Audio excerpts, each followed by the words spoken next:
tun hnaya tlawng lui re ek kai akang chat an tia amero chu akang chat chi lowa hela hianin tuna kan tuilak phase 2 pump house oma pump house bula hianin tui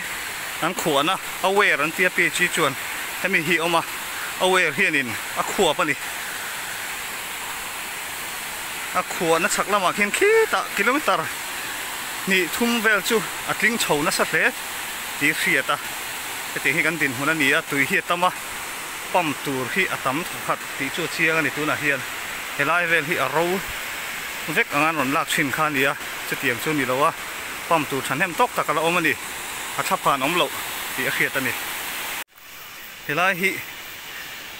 tlawng lui akang vek to an ti kha nia an kho na thlang lampang kha nia alakang lowa tuye ro chu kam ve deuh tin an kho na khi na sa ema khi mi thleng an kho chho wang khanin thlang lamai chun tui liam hi tam lo ni nga cha khu lai khonin tui chu ai khuap le a pam house thlang jok khon khulai tang khona pam ve le ni